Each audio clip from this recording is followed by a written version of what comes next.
Quiero hablar de la reforma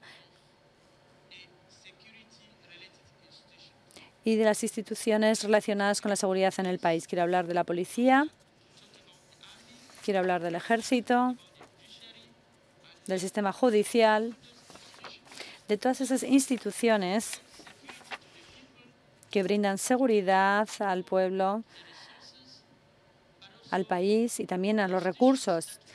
Y también de instituciones que van a respetar los derechos de las personas en general y de las mujeres en concreto, porque hoy en día estamos muy lejos de una situación así.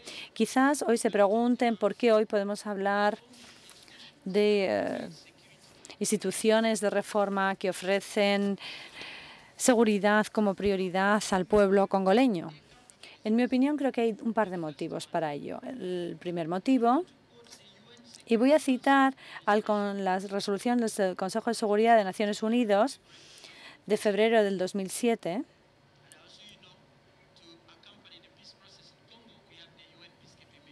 saben que tuvimos también una misión de Naciones Unidas para acompañar este proceso de paz en Congo. Y esta resolución decía que reformar el sector de seguridad en un conflicto de posguerra es fundamental para la consolidación de la paz y la estabilidad, para promover la reducción de la pobreza, para establecer un Estado de Derecho y una buena gobernanza y también para ampliar la autoridad legítima del Estado y para evitar que el país entre en nuevos conflictos. Necesitamos para ellos unas instituciones que garanticen la paz. El segundo motivo es que después de muchos años de conflictos armados, no hay un único ejército en el Congo, sino que hay muchos ejércitos. Por lo tanto, es necesario reorganizar las instituciones para garantizar que todos estos grupos armados paralelos que ahora actúan de manera independiente y libre, sobre todo en la parte este del país, dejen de actuar de esta manera.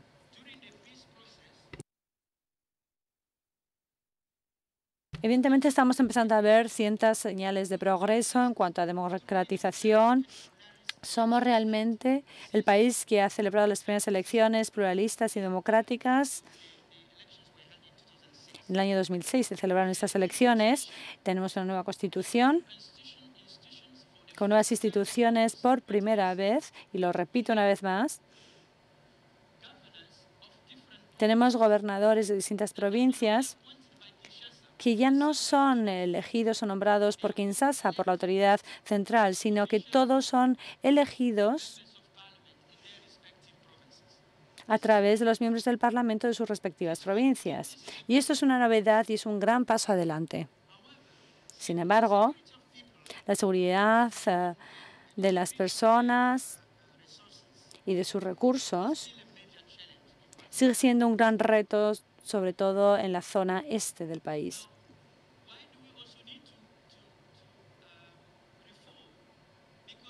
¿Por qué tenemos que hacer una reforma? Porque cuando uno lee un periódico vemos la presión entre el gobierno de Uganda y Ruanda, sobre todo los rebeldes de Mobutu. Cuando uno lee los titulares, realmente le sorprende el número de muertos que son causados por esta presión.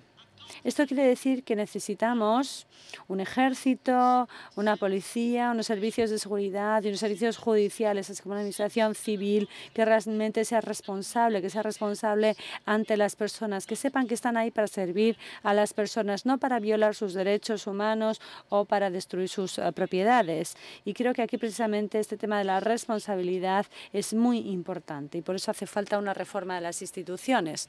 Me gustaría también hacer hincapié, porque hay quien me ha preguntado que cómo es que hayan salido ahora de la guerra y que, sin embargo, están pidiendo todavía estas reformas.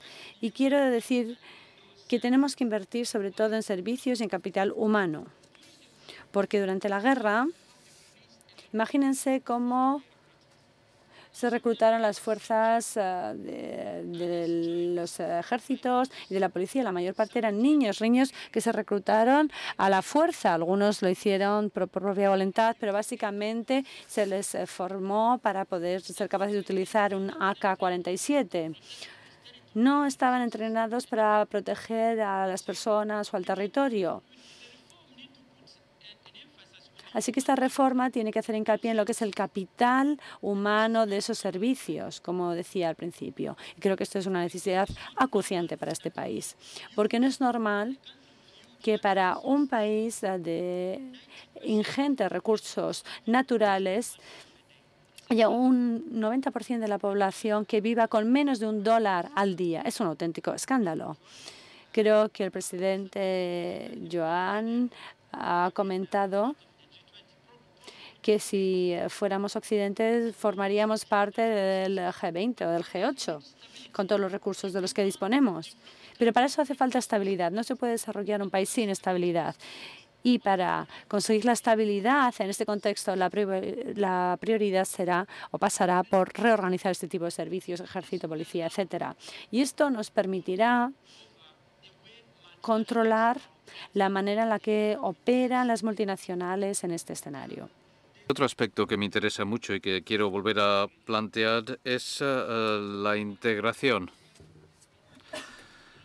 Tenemos unos 9 países alrededor del Congo, por lo tanto es muy importante para el Congo manejar estos temas para llevarse bien con los vecinos, para construir no solo un Congo pacífico, sino una zona pacífica alrededor de los grandes lagos. Pero si miramos el mapa de África aquí, Congo forma parte de un bloque del sur de África llamado SADC. Todos estos países son 14. Ruanda y Burundi y Uganda forman parte del bloque de África Oriental, por lo tanto no estamos en el mismo bloque con ellos.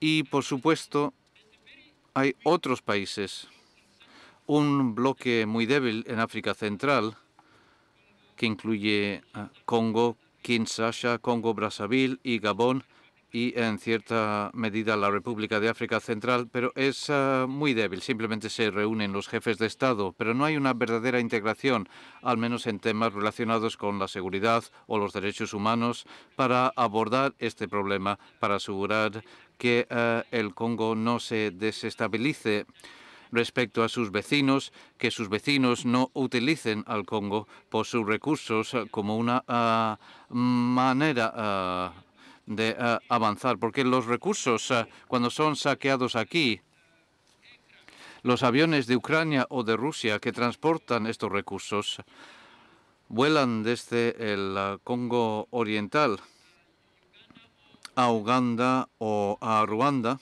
o los recursos se llevan por carretera. Por lo tanto, es muy importante para todos estos países estar juntos en un planteamiento más coordinado en cuanto a la integración regional para desanimar a que un país utilice el territorio para desestabilizar al otro.